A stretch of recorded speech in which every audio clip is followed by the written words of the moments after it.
Mais qu'est-ce que vous êtes venu foutre sur Terre, nom de Dieu? Vous n'avez pas honte d'exister? C'est la première fois que je vois mourir un homme. Moi aussi. En général, j'arrive trop tard. Est-ce que t'as déjà remarqué le nombre de gens qui dans le métro ont des têtes à se faire assassiner? C'est fou ce qu'il y en a. C'est toi qui avais raison. À la guerre, on devrait toujours tuer les gens avant de les connaître. Salut tout le monde et bienvenue dans l'émission Souterraine, deuxième épisode. Merci beaucoup pour tous les retours positifs suite au premier épisode avec l'interview de Julius on the Wave. Ça fait super plaisir. En tout cas, sachez que vous pouvez toujours nous suivre sur les réseaux sociaux, à savoir Instagram et Twitter. On est maintenant écoutable sur pas mal de plateformes, Apple Podcast, on est également sur SoundCloud, Deezer, Spotify et toujours évidemment sur Podcastix. Donc merci à vous, n'hésitez pas à vous abonner histoire d'être au courant de toutes les prochaines nouveautés. Au sommaire, aujourd'hui, nous recevons un all-timer de la techno et de la fête libre. Il s'appelle Leax, il est membre fondateur du sound system Triphasé. On va parler avec lui de l'ancienne école et de la nouvelle école. Et puis, on se verra à la fin avec notre pote Seb qui nous parlera cinéma, what the fuck au niveau du Japon. Puis, on se quittera sur une nouveauté. Voilà, bonne émission à toutes et à tous. Eh bien aujourd'hui on reçoit un vieux de la vieille, un vieux briscard de la musique répétitive. Il est tombé dedans quand il était petit. Il a connu les balbutiements de cette musique techno et aujourd'hui on reçoit DJ Leax. Hello Leax. Hello Leax. Hello Leax plutôt, c'est pas facile à dire. Tu vas bien ? Ça va, salut. Comment tu te confines ? Sagement, musicalement. D'accord, t'en profites pour diguer un peu ou tu mixes, tu fais quoi ? Je mixe, j'essaye de monter des mix, là je suis sur un mix techno old school entre guillemets. D'accord. Voilà, je ressors des vieux trucs que j'ai pas écoutés depuis longtemps. Comme il y a une boucle de 15 ou 20 ans qui s'est passée, c'est presque d'actualité finalement. Donc, c'est sûr. Donc voilà. D'accord, pour les gens qui ne te connaîtraient pas, est-ce que tu peux te présenter quel est ton parcours pour arriver justement à la musique techno ? La musique techno, alors moi j'ai un parcours musical... Mes parents m'ont mis tout petit dans la contrainte au violon. Waouh, on vient de loin donc. Voilà, donc directement j'ai fait un rejet, ça me plaisait pas du tout. Pour moi la musique c'était, à l'époque il fallait apprendre le solfège par cœur. Toi la musique à ton époque c'était Claude François, non c'est ça ? Voilà ça commence. Excuse-moi je te coupe plus, je t'écoute.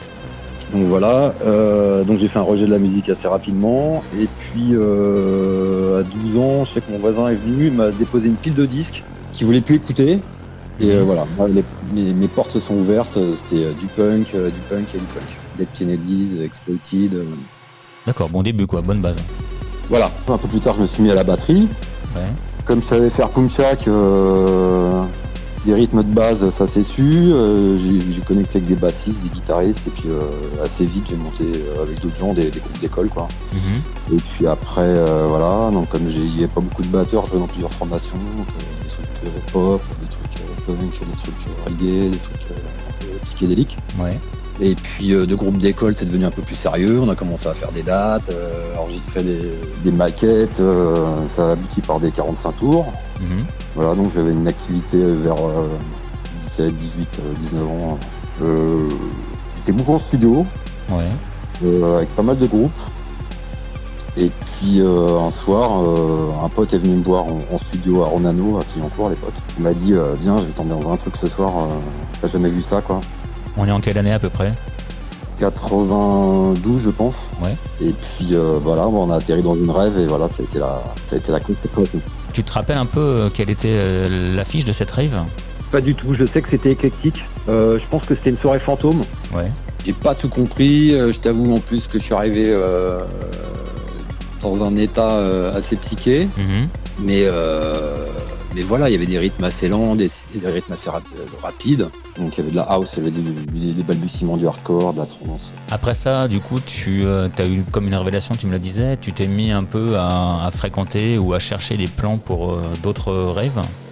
Ah bah à partir de ce moment-là, c'était parti. Moi, tous les week-ends, je cherchais des plans et tous les week-ends, j'étais en rêve. Je suis retombé sur des archives là où je notais un peu ce que je faisais toutes les semaines. Et voilà, toutes les semaines, j'étais à Mosinor, qui était un truc à Montreuil. Culte. Dans des rêves hardcore, dans des rêves trans. Voilà, il n'y avait pas trop de clivage à l'époque. Donc voilà, moi j'aimais bien le psychédélisme de la trance et puis la brutalité du hardcore qui me rappelle le punk. En fait, tu as dû te redécouvrir toute une bande d'amis, parce que j'imagine tous ceux qui étaient avec toi dans tes groupes psyché ou punk ne fréquentaient pas les rêves à l'époque. Donc Non, pas spécialement. J'en ai retrouvé au fil des années dans ce milieu. Mais après, moi, je traînais aussi avec une bande de mecs qui faisaient du hip-hop, qui faisaient du graphe. Et pareil, c'est moi qui les emmenais. À leur premier rêve, ils ont adhéré direct. Et après, on était une espèce de team de freaks, là, à aller dans toutes les rêves inimaginables, Technival, et à commencer à mixer aussi. Parce qu'ils avaient déjà des platines. D'accord, toi, tu as commencé en quelle année à mettre des mains sur des platines ? Je dirais 93, 94, voilà, après c'était pas du grand mix, hein, c'était plus l'enchaînement du collage. Faut bien débuter. Mais bon, j'avais un pote qui m'a fait découvrir Aphex Twin, j'ai acheté des disques de hardcore, de techno. Voilà. Et justement, tu avais un style pas prédestiné, mais un style privilégié quand tu mixais au début, ou tu touchais un petit peu à tout, histoire de tester ? Non, bah il y avait, je jouais les premières productions des Spirales que j'avais pu acheter en teuf, du Aphex Twin un peu pitché, j'ai pas mal de hardcore australien aussi qui était bien brutal. Voilà, c'était quand même assez dark et assez violent. Ouais. Et à cette époque, je sais que il y avait beaucoup de productions françaises. Ça commençait déjà à éclater avec des artistes comme Manu Malin, il y avait Laurent Haut. Toi, tu les voyais dans les rêves, j'imagine, en tant que, pas forcément DJ, mais déjà raver, non ? Ouais, je les ai croisés.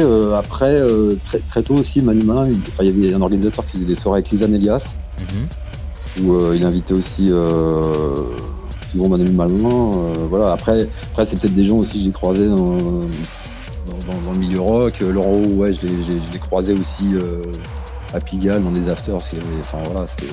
Ouais, un petit milieu. Voilà. D'accord. Donc à partir de quand, toi, tu t'es dit je vais être DJ ? Enfin, c'est pas en tant que métier, mais à partir de quand tu t'es dit ouais, vas-y, moi j'ai envie de mixer dans des teufs ? Parce qu'au début, tu commences en tant que ouais, ça devient un hobby, ça t'intéresse, mais quelle a été la première fête où tu as mixé ? La première fête où j'ai mixé, ça devait être en 94 ou 95, dans une soirée privée, mais quand même avec du monde. Et c'était des mecs qui jouaient beaucoup de trance et puis de hard trance. Bah, le son était très populaire à l'époque, faut dire. Ouais, et voilà, moi je passais des trucs, je jouais de la techno belge qui cognait, quoi, et puis des trucs des spirales, quoi. Donc ça doit être à cette époque-là. D'accord. Et après, t'étais invité dans des soirées régulièrement ou... Non, c'était plus de l'ordre privé entre potes. J'ai joué bizarrement, j'ai joué dans des teufs trans. Ouais. D'accord. Parce qu'il y avait pas mal de mecs qui organisaient des trucs vers où j'habitais, en banlieue parisienne. Et puis voilà, non mais après DJ, j'aimais bien passer des disques, mais c'était pas une ambition encore. C'est venu un peu après, quoi.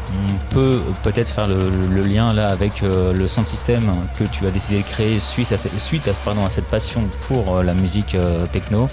Quel était le nom du sound system que tu as co-créé ? Ouais, co-créé, triphasé. On est en quelle année là ? Fin 96, début 17. Ouais. C'est un pote qui vient vers moi en me disant qu'il a le désir de faire un truc collectif et il me demande si ça me branche. Et moi je suis partant, voilà. Là vraiment j'ai besoin de m'exprimer qui naît.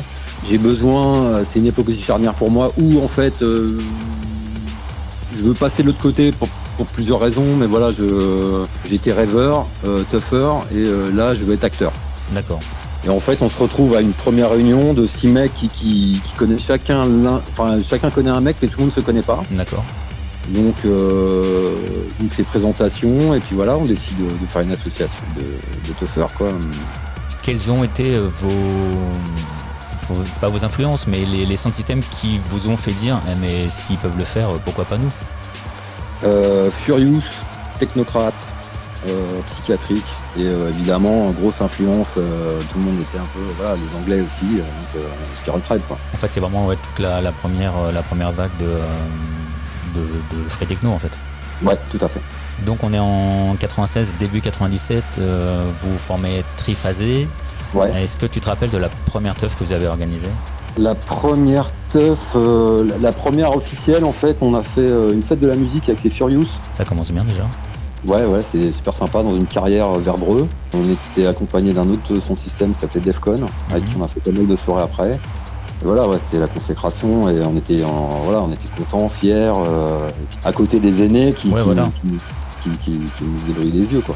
À cette époque, niveau public, ça rassemblait combien de personnes à peu près, une teuf? Parce qu'en fait, ça a vraiment explosé, genre vraiment en 98, où là, c'est devenu un phénomène de mode. Mais en 97, 96, quel est le profil des personnes qui se déplacent? Est-ce qu'il y en a beaucoup surtout? Bah là, la teuf dont je parlais, là, quand même, il y avait 2-3 000 personnes, mais avec un profil aussi assez large, quoi. Il y avait plein de gens de tous horizons, quoi. C'est ça qui était cool. Je me rappelle des mecs du reggae, des mecs du rock. Il y avait les prémices de la nouveauté de ce milieu, et le bouche à oreille fonctionnait quand même pas mal, quoi. Après les autres teufs, c'est vrai qu'on était des fois 500, des fois et pas encore la masse. Et les médias commencent déjà à s'y intéresser? Ouais, parce que ça faisait déjà un moment, je pense. Les médias, les flics surtout, mais après les médias commençaient à s'y intéresser. Après, c'était les mêmes médias qui essayaient aussi, comme à l'époque actuelle, ou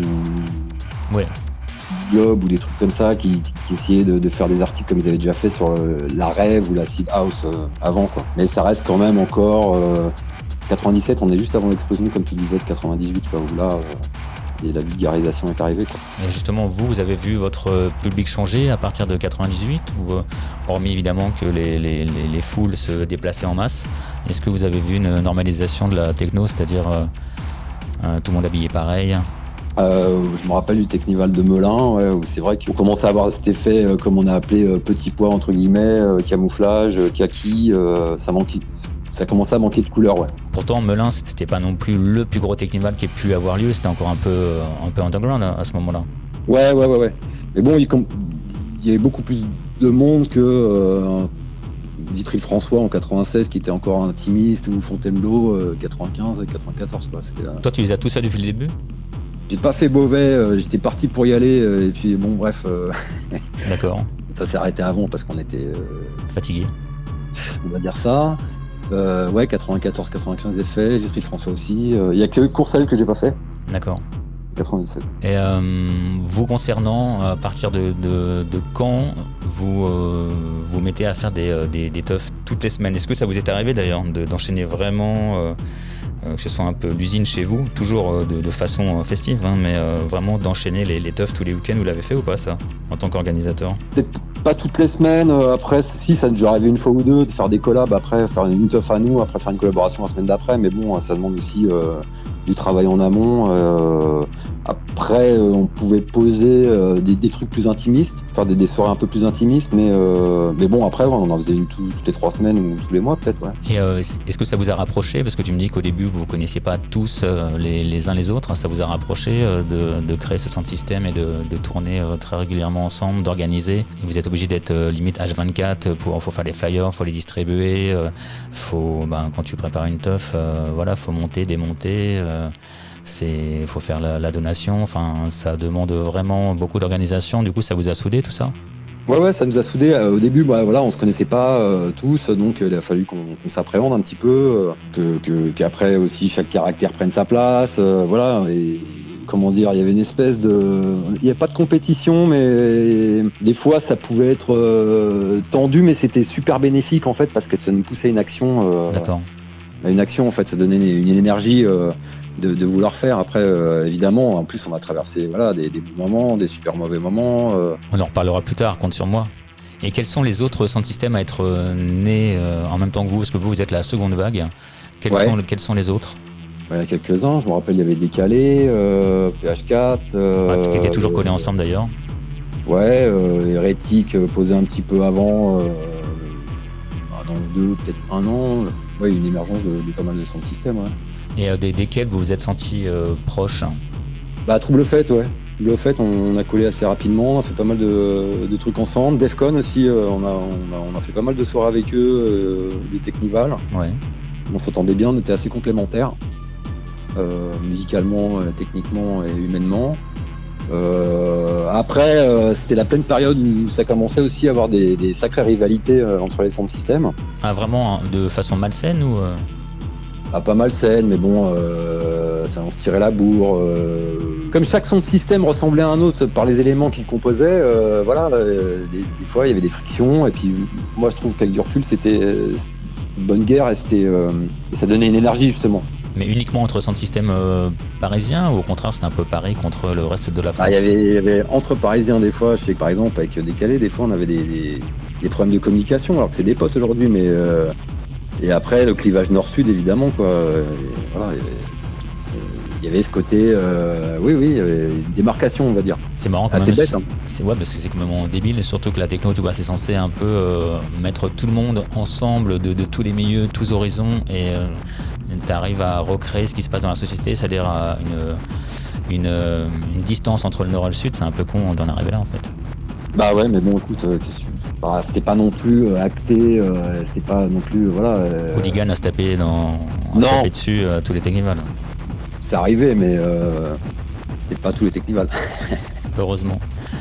Donc vous avez pu connaître vous un petit peu l'apogée de la fête libre Technival Free Party suite en fait à la publicité faite par les médias, enfin publicité pas forcément bonne, jamais très bonne d'ailleurs, qui a fait que c'est devenu un phénomène de masse. Je crois que c'est en 2001 vraiment où il y a eu le plus de monde au Technival. On parle de, 80 000 personnes sur le week-end. Je dis pas de bêtises, c'est bien ça, c'est 2001? Ouais, ça devait être, ça devait être un premier qui était à Marigny, je crois, un truc comme Marigny, ouais, c'est ça. Vous étiez, vous? Ouais. Et à partir de ce moment-là, est-ce que ça a dégringolé derrière? C'est-à-dire, il y a eu moins de gens parce que les gens se sont démotivés, surtout ceux qui étaient impliqués depuis longtemps, à savoir, sachant que toi, t'es dans le milieu, t'es un pur, c'est-à-dire tu penses vraiment à offrir aux gens de la musique, à te prendre la tête, et là tu vois qu'il y a des touristes en fait qui sont là que pour se défoncer pendant tout le week-end et qui apprécient pas forcément la techno. T'as des mecs qui vont en boîte mais qui là vont au Technival juste histoire d'essayer de voir un peu ce que ça donne, mais en fait qui participent pas du tout à l'effort commun. Donc c'est à partir de 2001, tu penses, où ça a commencé un peu à s'effondrer derrière? Bah après ouais, si on part sur un truc puriste, moi chez Triphasé on était tous déjà des rêveurs avant, on faisait déjà tous des teufs, on faisait des teufs payantes, enfin on a tous un passif d'anciens entre guillemets. Ouais, quoi. Bien sûr. Bah après ouais, c'était un peu paradoxal dans le sens où on faisait des fêtes où il y avait de plus en plus de monde, donc c'était d'un côté flatteur pour nous, on se disait voilà c'est quand même cool, on génère quand même pas mal de personnes, mais après ça impliquait évidemment d'autres soucis quoi, des règlements de compte, des histoires avec des bandes de dealers. Vas-y, il faut tout balancer, hein. Des souvenirs comme ça justement de fêtes où c'est parti en vrille extrêmement. Ouais, je me rappelle d'une teuf où c'était déjà tendu avant, parce qu'il y avait des... Ah, c'était compliqué, parce qu'en fait aussi, on va en parler, mais comme la police, tout ça, était assez sur nos côtes. Mm-hmm. Les vôtres personnellement ou sur personnellement, les gens de la techno? système en général, ouais, les systèmes. Et ils avaient un malin plaisir foutre un peu la merde là-dedans, quoi. Essayer de plutôt créer, justement, de casser une cohésion qu'on aurait pu avoir entre son système, en fait. Donc, laisser passer des trucs pour que, justement, on s'embrouille entre nous, quoi. Et je me rappelle une soirée, déjà, ça allait être chaud. Il y avait des règlements de compte entre deux bandes rivales de businessmen, quoi, de dealers. Il y a eu des coups de feu. Moi, je me rappelle que moi, je faisais la donation, donc je mettais toutes les pièces dans un sac à dos. Et je me rappelle que des mecs ont essayé de ils m'ont chopé par le sac à dos et m'ont tiré par terre pour essayer de me piquer le sac. Enfin voilà quoi. Et voilà, c'est parti en bagarre dans tous les sens, quoi. Ouais, c'était assez dark cette soirée. Ouais. C'était où? Je sais plus, dans un entrepôt, mais je saurais même plus te dire où, quoi. Mais, je pense que c'était comme, vu qu'on faisait beaucoup de soirées dans l'heure et vers Rouen, ça devait être par là. Ouais. Comment on peut trouver la motivation pour remonter une fête après quand tu traverses ce genre d'événement et tu sais que ça va revenir encore la fois d'après ou celle d'après, quoi? Bah parce que c'est la fête qui prime. Après c'est vrai quand même on est assez soudés parce que nous à Triphasé c'était pas que 6 personnes, on avait quand même pas mal de gens autour de nous, on s'entendait avec d'autres sons système, enfin voilà, quand on faisait des soirées comme ça, on n'était pas que 6, on était 40 ou 50 à pouvoir intervenir. Après la motivation c'est voilà de s'exprimer, de faire de la musique, de faire des soirées, voilà, c'est un peu une drogue quand même de... Non mais j'imagine, mais justement cette motive, vous l'avez eu combien de temps, vraiment la vraie passion qui vous unit, un plaisir de vous voir ensemble, d'organiser des trucs, vous l'avez eu combien de temps cette chaude passion? sais pas, 6 ans à peu près, on va dire. Jusqu'à 2002, quelque chose comme ça, 2002, Ouais, 2003. même un peu plus tard, ouais, 6-7 ans quoi. D'accord. Mais après, on faisait encore des trucs. C'est pas qu'on avait perdu la passion, mais bon, on passait à autre chose chacun, quoi. Toi, tu mixais en parallèle des soirées que vous organisiez ? Ouais. Après, voilà, j'ai commencé à jouer en club aussi, parce qu'il y avait pas mal de soirées art-tech, hardcore qui s'organisaient en club, en Bretagne, à Grenoble, à Bordeaux. Donc voilà, ouais, j'ai commencé à jouer en solo ou avec d'autres collègues de Triphasé, ouais. D'autres collègues de travail, je croyais que t'allais dire. Non. J'ai oublié de poser la question, mais comment vous faisiez pour acheter le matériel, tout ce qui est sonorisation, parce que quand tu fais un Technival ou même juste une free, ça nécessite quand même beaucoup de moyens, rien que la sono, après tu vois, il faut quand même louer le groupe électrogène, quand tu restes sur plusieurs jours, ça coûte de l'argent. Comment vous faisiez pour l'argent justement ? Et vu qu'on travaillait tous, déjà on mettait notre poche, certains achetaient du matériel, des amplis, on cotisait comme une association en tant qu'adhérent. Il y avait cette partie-là. Après, il y avait les donations, il y avait le bar qu'on faisait dans les soirées, donc qui générait un peu d'argent. Très actif sur la vente de mixtape. T'en as sorti combien toi d'ailleurs ? Officiellement, j'ai dû en sortir 5, 6, 7, j'en sais rien. À l'époque, c'était des cassettes, rappelons-le. C'est quoi une grosse vente, la meilleure vente de chez vous ? C'est combien d'unités ?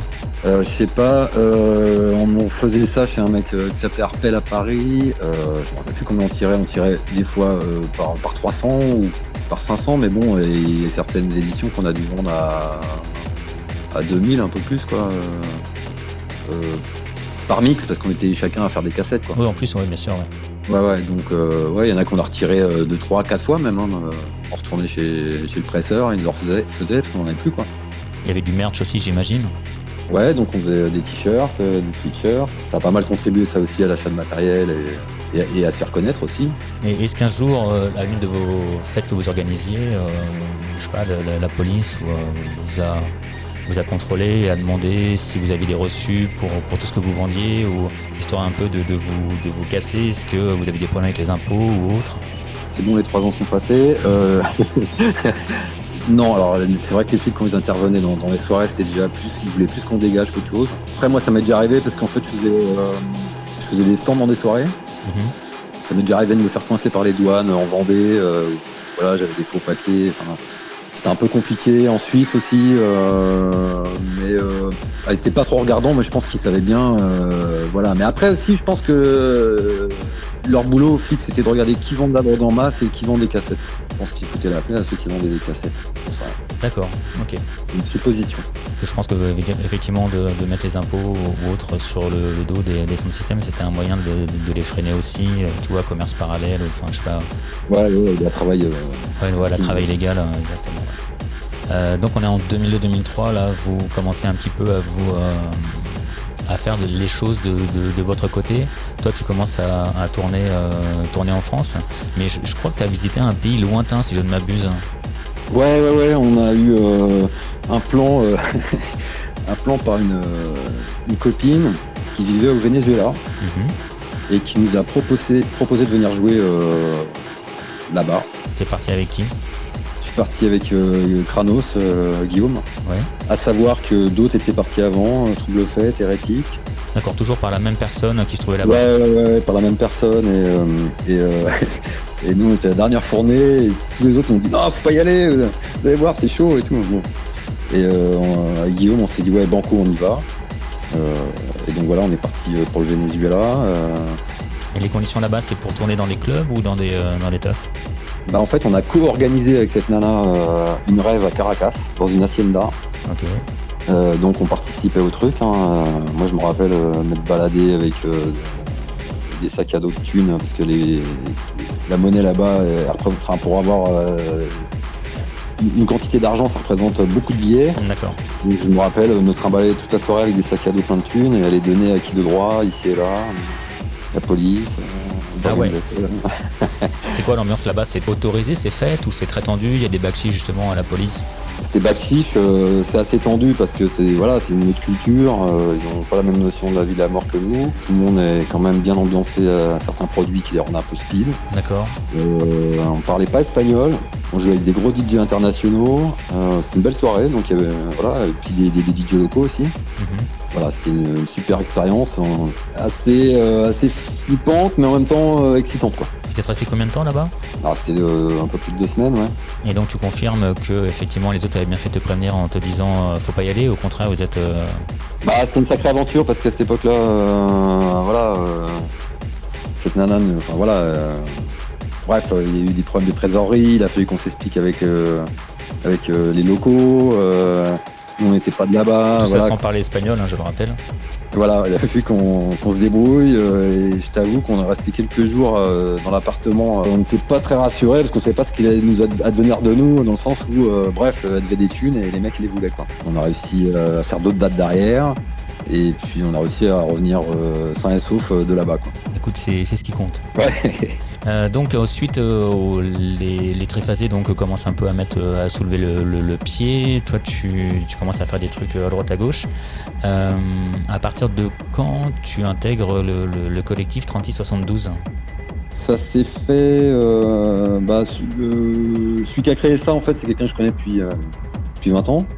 On se connaissait d'une autre époque où on avait un local dans un truc qui s'appelait La Caserne qui était. C'est à Pontoise?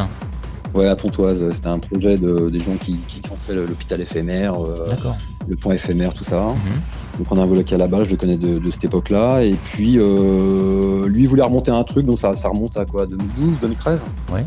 Et puis on s'est rencontrés, il y avait une envie commune de recréer quelque chose et voilà, c'est parti. On a commencé par faire des soirées rock.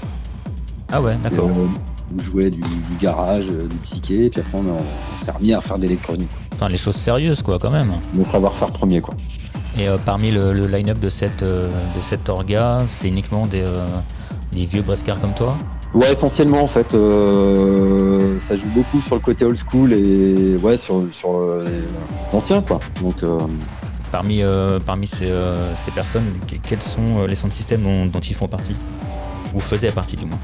Ouais, il y a eu Occupé, Hérétique, on a fait jouer Manu le Malin, Enfant Sage, les gens de Kraken aussi, qui est quand même un sound system qui regroupe que des anciens.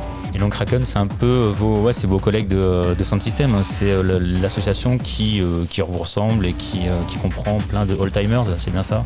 Ouais, tout à fait, ça regroupe tous les sound systems qui n'étaient pas super copains tous à l'époque. Ah, le temps, tu sais, ça permet d'apaiser des choses. Mais mais même, on se rencontre, je trouve ça super en fait. Des mecs, on se parlait pas il y a 20 ans, aujourd'hui, on est content de se voir. Et donc, ça représente des gens de Nawak, de PH4, que de doux noms à mes oreilles. Voilà.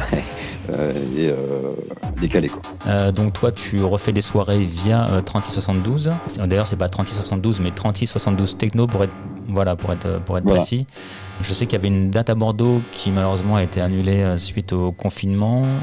Est-ce que vous prévoyez de faire autre chose? Mais vous attendez d'abord de savoir comment ça va se terminer avant de commencer à organiser quoi que ce soit? On en discute. Pour l'instant, c'est en projet. Peut-être que pendant un moment, ça va être. On vient de monter un SoundCloud 3672 Techno. Très actif d'ailleurs. Pas mal d'artistes. On est en train de réfléchir à l'avenir, mais on veut faire perdurer le truc. Après, il est sûr que là, pas comment ça va se passer quoi. D'accord. Toi, tu as des projets? Des projets. Moi, j'ai plus des projets de mix en ce moment. Je suis en train de bosser pour m'équiper pour faire du streaming vidéo, mais essayer de le faire de façon quali. Super. Voilà, donc je me penche là-dessus. On est bien loin de l'enregistrement cassette audio. C'est sûr. Donc voilà, je pense que pendant un moment, ça va être une solution pour s'exprimer en attendant que les salles rouvrent et que les festivals puissent se refaire peut-être à échelle humaine. Là, actuellement, nombre de DJ se sont mis, comme tu viens d'en parler, au vidéocasting. Il y en a énormément, même des DJ internationaux qui font leur petit live une fois par semaine. Ouais. Et moi je trouve ça bien, justement, ça permet de recoller un peu avec la populace, tu vois. plein de gens, sachant qu'ils peuvent pas aller dans les clubs ou les grosses soirées, se disent si je veux toucher les gens, je vais faire ça. Mais non, c'est une bonne chose. En plus, tu peux souvent dans les lives chatter en même temps avec eux.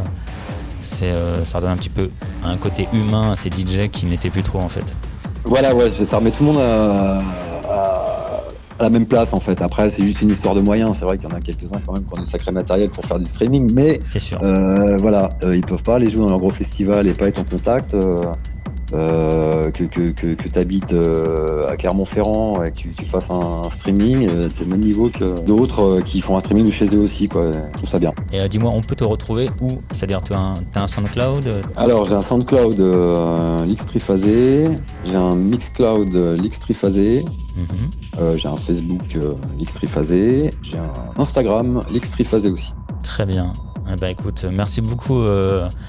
Moi, j'ai dit toujours Léax, mais c'est Lix apparemment. Mais il y a deux écoles. Il y a ceux qui disent Léax et ceux qui disent Lix. Moi, j'aime bien Lix. Mais Léax, c'est toujours affectueux, donc voilà. Oh, ce sera Léax, alors très bien.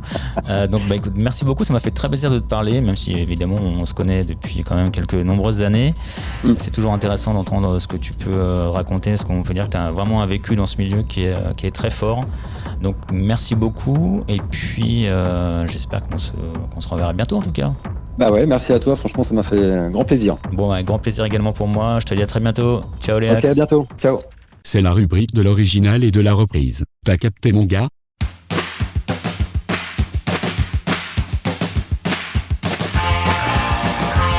Est-ce que tu le reconnais ce son-là ? C'est celui de Joy Division et le morceau c'est Ice Age. Il est sorti en 1981 et si on en parle aujourd'hui, c'est qu'un groupe l'a repris. Oui, mais lequel ? Il s'agit de Teenage Bottle Rocket. En 2012, ils ont sorti un 45 tours dévoué à Joy Division. En face A, le fameux Ice Age. En face B, Walking Line. 45 tours en édition limitée. Maintenant, évidemment, épuisé. En tout cas, ça joue très très vite comme on a l'habitude de le faire Teenage Bottle Rocket. On s'écoute ça tout de suite et on kiffe tout simplement.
C'est donc sur ce générique que les plus de 30 ans devraient connaître que nous accueillons Seb. Hello Seb. Salut Steph. Bienvenue à toi dans l'émission Souterraine. Merci de m'accueillir dans ton souterrain. Avec grand plaisir. Je pense que tu as une spécialité, quelle est-elle ? C'est le cinéma, c'est ce qu'on dit.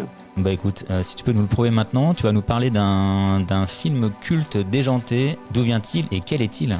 Alors, est-ce que tu connais Nobuhiko Obayashi ? Alors là, pas du tout. Alors, sois bien attentif parce que tu vas apprendre quelque chose. Alors, Nobuhiko Obayashi, c'est le réal du film House, un film japonais dont on va parler là aujourd'hui. Alors, Obayashi est principalement connu pour, dans le milieu des fans de cinéma asiatique, en japonais surtout, des films un peu zinzin comme ça. Il est connu pour son premier nom, c'est House, donc House en anglais. Donc c'est un film qui est vraiment culte, mais vraiment très culte. Hein. C'est pas un culte à la Tarantino que tout le monde a vu et qui est culte par seulement 4 personnes. Non, c'est un vrai. Bim ! Sans concession, ce Seb. non, House, c'est vraiment une grosse dinguerie, hein, qui est souvent citée parmi les films les plus fous de l'histoire par tous les spécialistes et les films les plus fous, tu vois. Donc, ok, d'accord. C'est du gros niveau. Alors je vais remettre un peu le contexte. Donc on est au milieu des 70s. Le cinéma de studio japonais en grosse crise parce que le dernier Kurosawa, Dodescaden, n'a pas du tout marché. Les Godzilla, ils sont en PLS, donc les grands studios, ils hyperventilent de ouf. Donc les patrons se disent que pour relancer ça, on va faire un petit blockbuster, tu vois, inspiré par les succès des Dents de la Mer. Bon, je vais te dire tout de suite, c'est raté, hein, parce que c'est pas du tout ça. D'accord. Donc ils vont se lancer dans ce projet de blockbuster, mais attention, on est au Japon, donc c'est pas Avengers 7 ou le Pack des loups, hein. C'est vraiment un truc très très très japonais. Donc. Et donc souvent quand on veut faire un blockbuster, on engage un réal, tu vois, avec un yes man, un mec compétent mais pas trop chiant, qui va faire ça bien, tu vois, dans les règles, docilement, bien propre, bien poli, bien coiffé, premier de la classe, genre Denis Villeneuve. Sauf que là les mecs ils se sont dit que bon, comme on est au Japon, on fait rien comme les autres, on va engager un spécialiste du cinéma expérimental pour faire un blockbuster. Alors House, de quoi ça parle en fait? C'est très simple, le scénario c'est juste une trame en fait. C'est un délire visuel où tu as 7 filles qui se rendent dans la famille de l'une d'elles. Et donc sa famille, c'est une vieille tante qui vit dans un vieux manoir gothique typiquement film de la Hammer. Quoi. Donc, ça commence bien. Directement, tu vois le manoir, tu dis ce machin-là, il est hanté, c'est pas possible autrement. Effectivement, il est hanté. Et donc en fait, cette histoire a été inspirée au réal par sa fille de 11 ans, par les cauchemars de sa fille de 11 ans en fait, très exactement. Où un jour, elle a fait un cauchemar, donc Obayashi lui demande qu'est-ce qui lui arrive, elle lui raconte ce cauchemar, du coup il dit tiens, ça peut être mal, du coup je note. Alors pour te dire vite fait, en gros, dans le film on trouve un ours en kimono, une tête parlante sans corps, qui mord les fesses d'un personnage et qui vit dans un puits, un piano qui boulotte des mains, une BO à base d'Italo Disco. Un personnage principal s'appelle Kung Fu, parce qu'elle fait du Kung Fu, donc on l'appelle Kung Fu. Putain, ça va très loin. Plein d'autres trucs comme ça, mais bon, il faut les 4 heures, donc je vais m'arrêter là. En gros, je vais juste te dire que si on veut un peu résumer, ce serait une version japonaise de Alice au Pays des Merveilles, qui serait un film d'horreur réalisé par un plasticien des années 30, qui serait fan de Mario Bava, et qui serait produit par un Walt Disney pervers. S'il faut vraiment que je résume le truc, je dirais que c'est un Evil Dead, mais version conte macabre pour enfants, avec des yokai et de la musique. Détail important, comme je sais que t'aimes les chats, on trouve dans ce film le chat le plus néfaste et le plus magnifique de toute l'histoire du cinéma. Merci beaucoup pour cette chronique. On mettra le lien de la vidéo sur le descriptif du podcast. Et avant de nous quitter, Seb, est-ce que tu aurais une petite reco à nous faire de quelque chose qui passe en ce moment et qui vaut le coup d'être vu? Alors oui, j'ai un petit truc, c'est un court-métrage qui dure 15 minutes. Ça s'appelle Make It Soul, c'est réalisé par Jean-Charles Mboti Malolo. Et en fait, le court-métrage est visible sur le site d'Arte, on mettra le lien pareil. Et en fait, c'est un court-métrage qui est rythmé par la musique soul des années 60 et qui a pour personnage principal James Brown. Donc, voilà, c'est un truc en animation c'est très très beau, c'est vraiment cool et le rythme est vraiment fun. Moi qui suis pas du tout fan de soul, j'avais envie de danser tout du long. Écoute, si ça marche sur toi, ça peut marcher sur moi et sur vous également. Eh bien, merci encore Seb. On se retrouve très bientôt sur ce podcast. Et puis, d'ici là, trouve-nous une bonne perle rare encore à nous conter. Écoute, avec plaisir, hein, ce sera sans problème que je vais trouver ça. Eh bien, écoute, avec grand plaisir. En tout cas, nous, on se quitte avec un morceau des Burning Heads qui s'appelle Quelle sacrée revanche. Il s'agit en fait d'une reprise de OTH avec au chant en plus le chanteur de Lion's Law. C'est tiré de l'album Under the Influence, sorti il y a à peine 2 semaines. C'est un album hommage sur lequel les Burning Heads reprennent 19 groupes qui les ont influencés depuis leur début. On peut compter parmi ceux-là Battle Legion, Adolescents, Pennywise, j'en passe et des meilleurs. Sur chaque titre, un chanteur différent vient poser sa voix et ici, c'est donc Lion's Law plus Burning Heads plus OTH et ça donne Quelle sacrée revanche.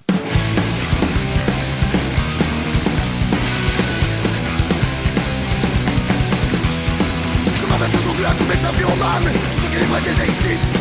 Nous vivons dans une société autodestructible, société de consommation. J'essaie le naturel et le revient au galop. Le naturel c'est le chaos. Que tous les gens sont dit commencent à faire leur ravage. Y'a du gaz à tous les étages. Quelle sacrée revanche. Quelle sacrée revanche. Observez bien les gens dans ce saut humain. Il ne leur reste que la peur. Ils n'ont appris qu'à cultiver leur médiocrité. Et ça se permet de donner des leçons. Tout comme dans tout blindé dans la trouche. incinérés finiront comme ils sont appris à devenir cyniques. Il faut découvrir le sinistre. Quelle sacrée revanche. Quelle sacrée revanche.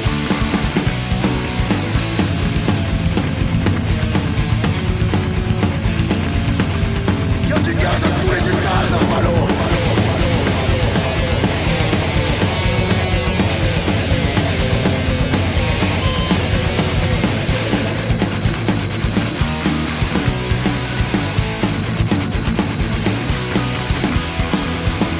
Un pyromane, ceux que les brasiers excitent. Chasser le naturel, il revient au galop. Le naturel, c'est le chaos.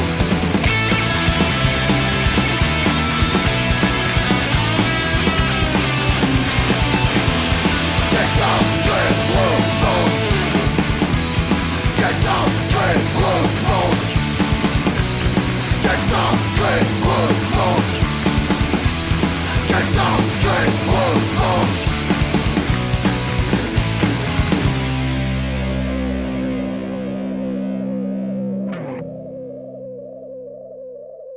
Bonne nuit, mesdemoiselles. Bonne nuit, chef.